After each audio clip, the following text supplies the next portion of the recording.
Ivanka. How are you doing today? Well, Friday afternoon. It's a bright sunny day, so nice to be here. And almost a weekend. Yeah. So, first of all, would you like to introduce yourself and the journey that led you to Kickstart? Oh, wow. Long story short, my now career started as a hobby back in 2008. And I was just experimenting, blogging, and doing what needed to be done, although I didn't know much with online presence. I would say long before digital marketing was an actual thing in Serbia. And over time, that curiosity, that eagerness for content creation turned into freelancing, and that freelancing turned into career. And I've been head of Kickstart agency from April 2015, which is full 10 years now. Yeah, 10 years now. And I worked with brands across all industries, but WordPress somehow always had a thing for me. So, but a few. Yeah, funny story. I actually, when I started in this field of digital marketing, my second job was a lot like, completely focused on WordPress and SES. So I completely understand how you got here.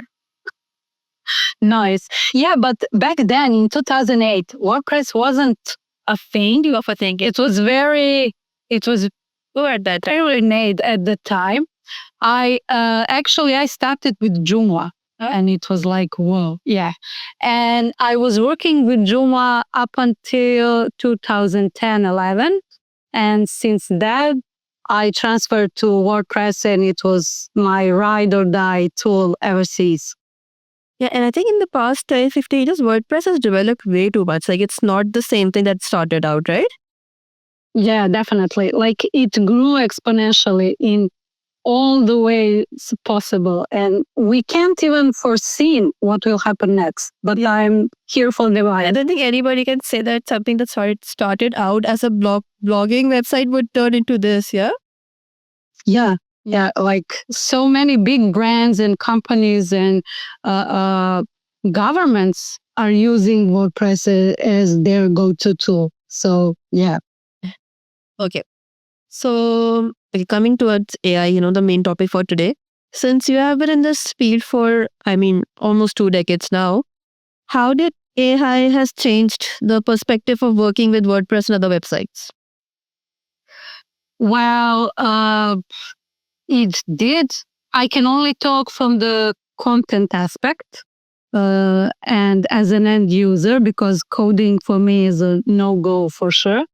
It changed in a way to make us more sufficient in what we do, to make us more efficient even. It takes care of some of the mundane, repetitive tasks and leaving us to do with the creative audience, creating stories that resonate with them, and to see how it all comes to life. So for me, I use AI in those ideation tasks, in those repetitive work, but the end result is always human made.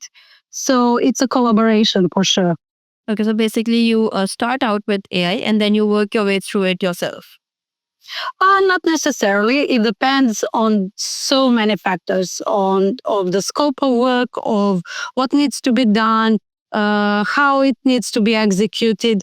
What I tend to do, I start as a human. I start, then prompt AI, whether it's ChatGPT or some other tool that I use, in some ideation process or starting point for research to get more information, and then take it from there, both human and AI combined. Okay, nice. I like it. Healthy mix. What? Healthy mix, I would say. Yeah, I think the right balance. Okay. So when it comes to content ideas or content optimization, what are your top 5 tools of AI? I wouldn't say I have top 5. Yeah, okay. Since I don't use so many. I still tend not to rely on AI that much, although we all use Google and it's heavily on AI. So, like, how am I not using when I'm using? That being said, the tools that I use that comes in very handy and comes from WordPress environment, Yoast SEO plugin. Like, it's everyone who knows me knows that I'm heavy Yoast fan, and I always speak of them very well because ever since I got to WordPress, that's the first plugin that I was introduced to as a go-to tool for SEO and on-site optimization. I tried the others. Yes, they work, but like it's iPhone Android story. Yeah. Like whichever comes first. I'm very much more familiar with the tool and the dashboard and everything, so I'm very satisfied. I use both free and premium option, and basically they are doing the heavy work for me, like optimization once I write and put everything that I need to. Other than that, since I recently started working with WP Bakery, they have this WP Bakery AI integrated within the page builder, which really comes in handy with generation content, with ideation, with those SEO polishments. And that those two are like basically pretty much the it for me. Other than that, outside of WordPress, I would say ChatGPT, of course, for the research, for the let's say outline that then I can combat with my own things. And for visual content support, Canva. Fact check. And fact checking is always human. So whether it's me, my colleagues, we don't rely to AI that much because although AI is advanced, it still hallucinates and doesn't provide that much accurate information. So I don't rely on that much. And I mean, I don't know if you've seen the viral post on LinkedIn these days or not, but even ChatGPT is hiring a content strategist these days. Oh, yes. That's been a thing for quite a few days. Apart from being like, okay, AI needs a human to do its work. The other thing is they are offering very huge pay. Yeah, it's like on the upper side, like the steeper side of pole. Yeah, what that tells me is that it's a symbiosis. Like AI cannot exist or do things on its own. It starts with people and it ends with people always. So it's a full circle and it's a healthy symbiosis that I'm trying to work and teach my clients to do the same. Okay, so my next question is kind of related to this one only, so I'll just go and ask. Okay, we have established that I don't think AI can ever, replace copywriting or human emotions when it comes to copywriting. But do you think in the future it could actually replace the SEO? Can AI replace SEO? Yeah, that was also one of the debates on LinkedIn for quite some time and on Twitter as well. I keep calling it Twitter. It will never be X for me. I fully for the word. Yeah. I don't think that AI will replace. Again, from my experience and my perspective, both can be beneficial. And it's not, for me at least, it's not either one or the other. We need both. What we are seeing that, but again, there are so many layers within it. It's always about the people. We do things when we talk about content creation in the digital space. We do things for the people, not for the tools. AI is a tool. Google is a tool. WordPress is a tool. used by people. So what we do in this environment, we create content for the people who uses those tools.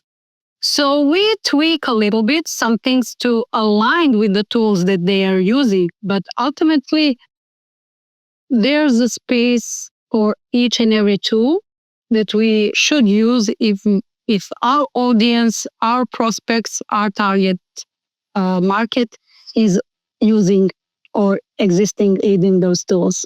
Okay. To continue your answer, I don't personally think that AI can ever replace the ideas, the ideas from human. I mean, AI is trained by the human ideas that are already on the internet, right? So if there's nothing new, how would it come up with anything new? Yeah. It can, like, there are some debates that, or even starting the research process, that AI is becoming more of itself, like by learning from the inputs we provided with. But still, like, it's so science fiction and we are so far from it. I don't know if we'll be remotely close to that in our life. So yeah, I agree with you there. Where do you personally draw the line between using AI for speed and then but at the same time, keeping storytelling authentic? Mm-hmm.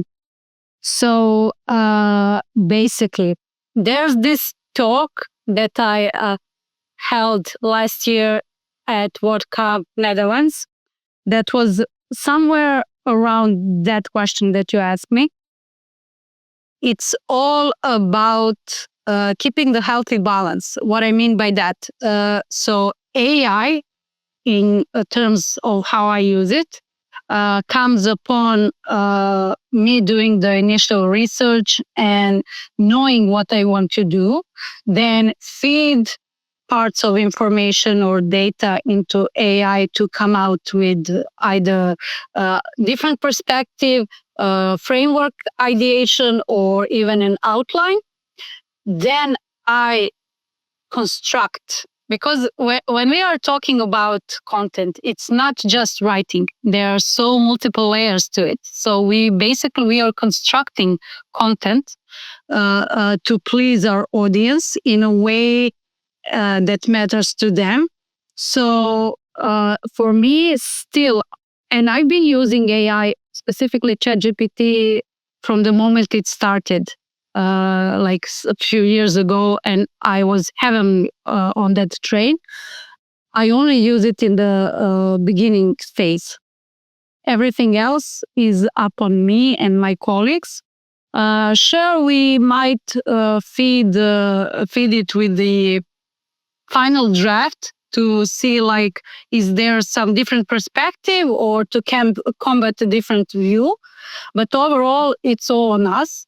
And circling back to that talk that I did last year, it was where I introduced this framework that I invented of using AI for content creation. And it's called CAP, like at, that stands for content, authenticity, and point of view.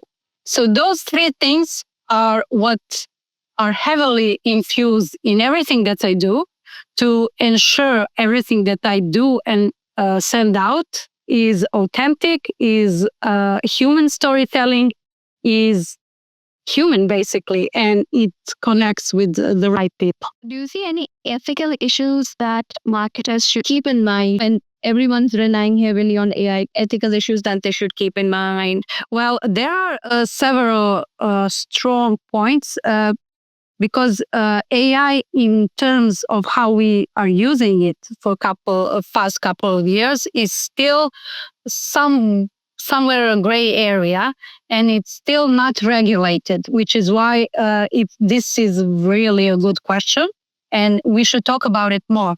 First thing that comes to my mind is transparency.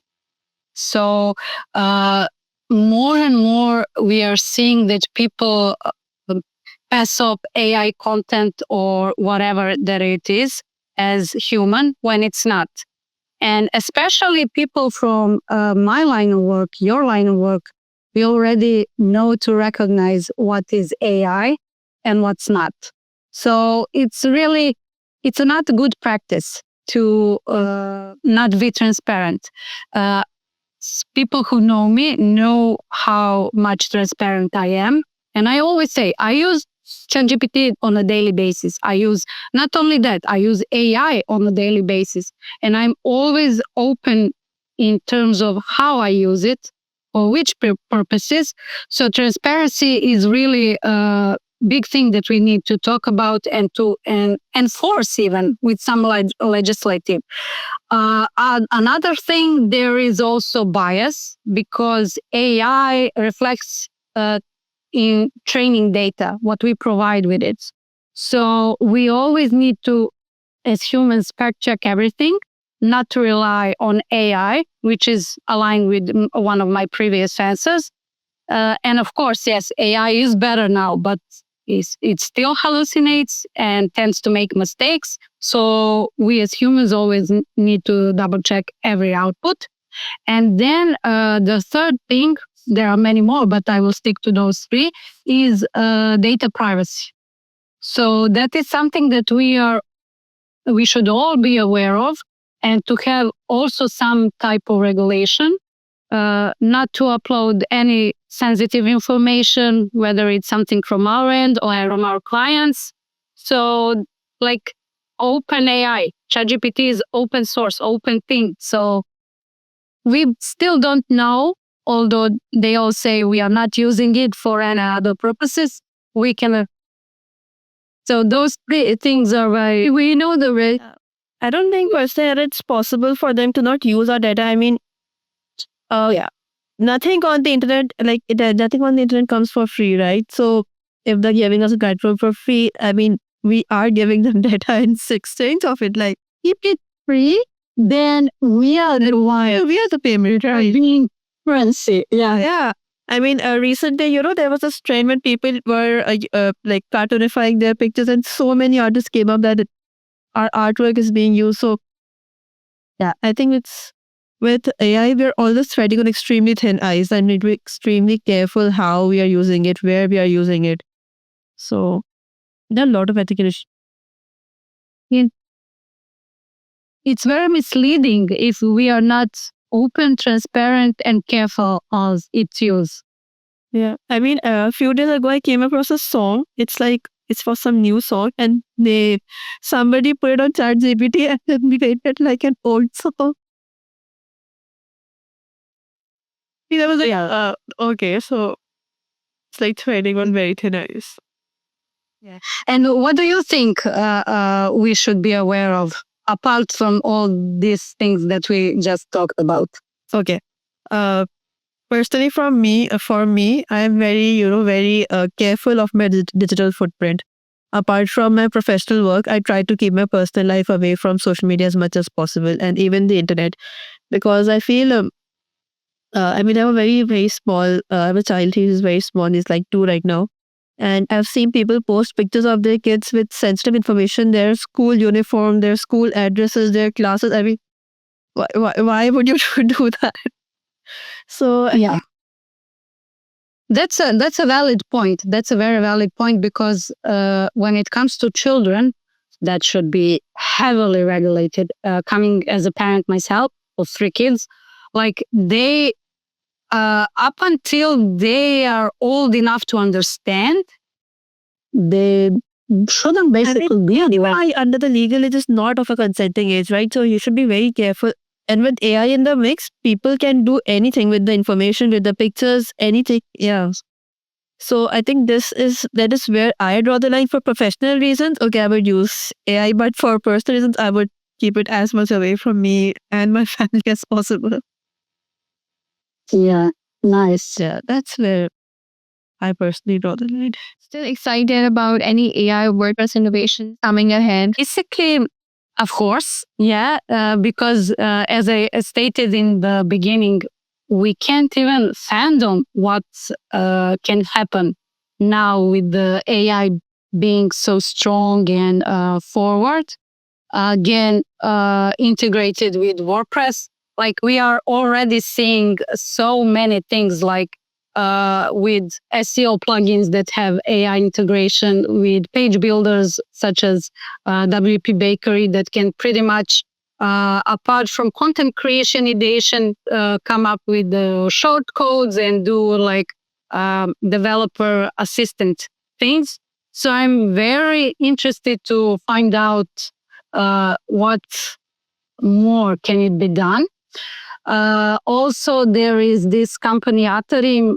I met them on WordCamp Europe in Basel, and even before on some online events. And they recently introduced the very first AI agents, basically team of AI agents that pretty much are your go-to assistants in every scope of the work, which can also be integrated with WordPress. So I'm very, very excited. For me personally, like if I were to dream it, I would like to see something like some kind of personalization where whether it's short codes or blocks or page builders, once you create the site, AI integration can adjust copy or even layout for different audiences upon realizing whether it's first time visitor or repetitive one. Like, yeah, it's a science fiction, but still, who knows? So from the user perspective, to have the personalization of the same website, but based on my preferences, and like, who knows? That's something that I would like to see in the future, perhaps. Okay. To build up on the previous question, there's an Apple event coming up on 9 September. And they have announced that they're going to be talking about a few AI integrated features with their new iPhone lineup. What do you think? Are you excited for it? Do you think it's going to be something new, or it's going to be... Oh boy. Okay. So I am a heavily AI, Apple fan. Yeah, me too. Yeah, that Apple saying you like, I love Apple. But that I draw the line with the phone. Mac computer is a no-go for me. I really don't like it.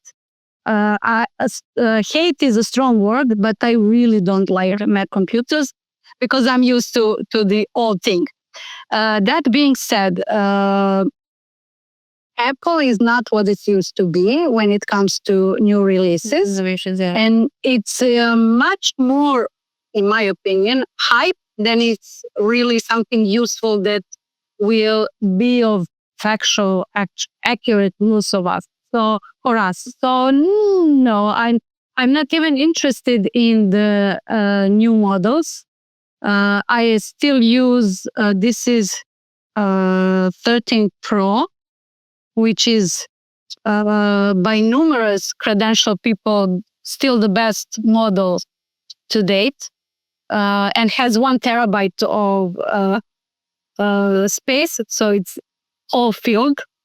We all creators do that. So not so much excited because I think those will be some minor things. Yeah.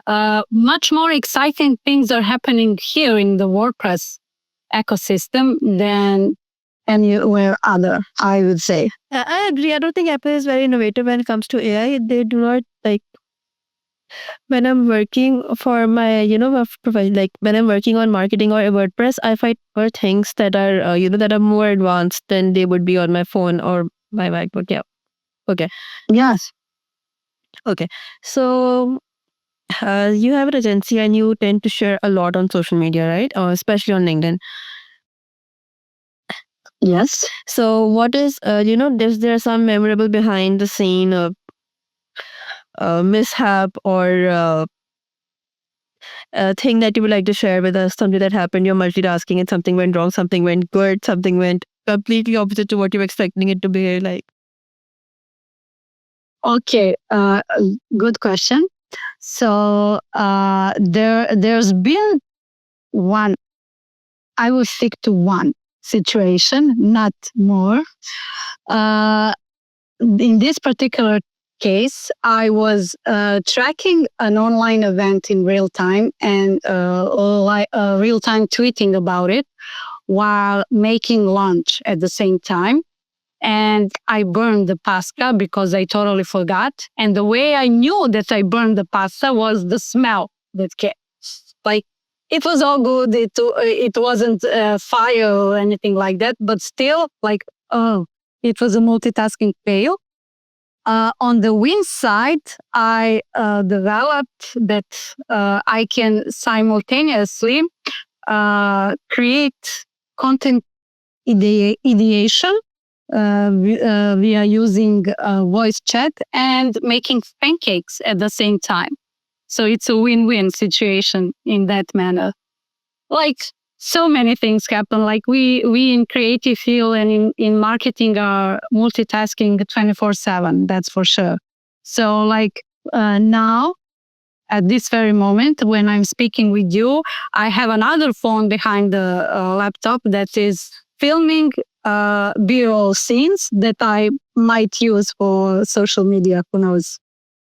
Yeah, I think when you're working in marketing, you're online 24/7. There's no point.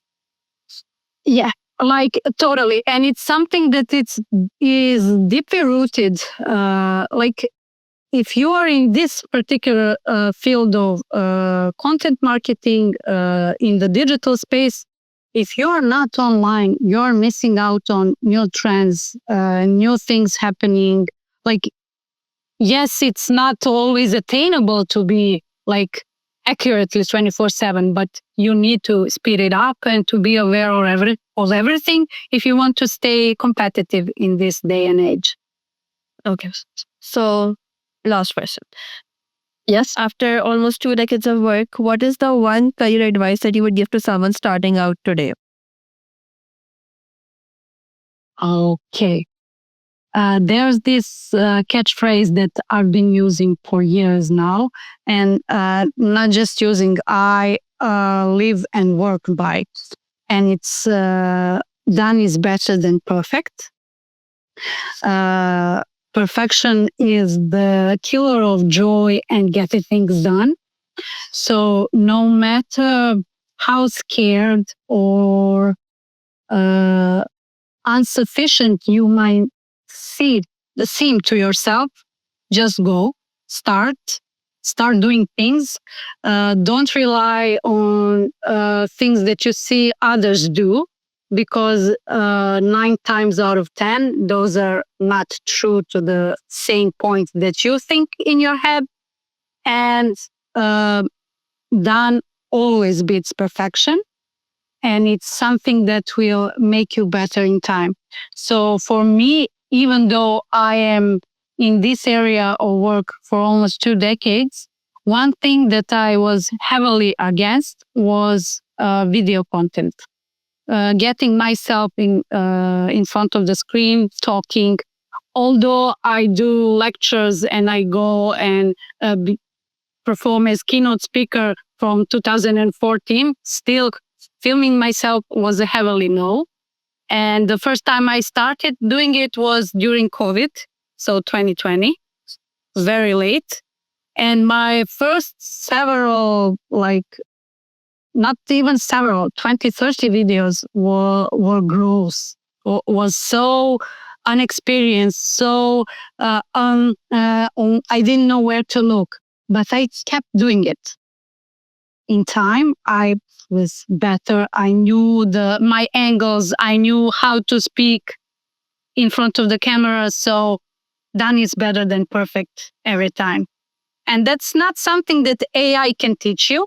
Yes, it can generate that line, but it doesn't know what comes behind that, the whole process and lived experience that then relates to what I'm talking now. Yeah, I think that's great advice, because I have always been extremely anti recording myself. After I joined this company, my manager, the one that you were talking to, Ashwin, he is the one who pushed me to start doing it. He's like, when will you start doing it? It's time that you do. So I think it's like when you 5th or 6th video, I really don't know where to look, what to do. Just relying on intuition at this point. My only advice. And now it's like ongoing thing. You don't even think about it. You just press record and that's that. Yeah. Okay. So thank you so much, Ivana. It was great talking to you. We had a lot of fun. Yeah, me too. This was like a fun chat. That like chat with friends. Yeah, I think that this is what I prefer at most times. Then extremely curated, thought out questions and answers. I personally like these type of conversations more. Yeah. And kudos to the team who made these questions. You really did a good job researching and coming up with everything. Thank you so much. It was great talking to you. Yeah. See you online. Yeah. Of It is lovely talking to you.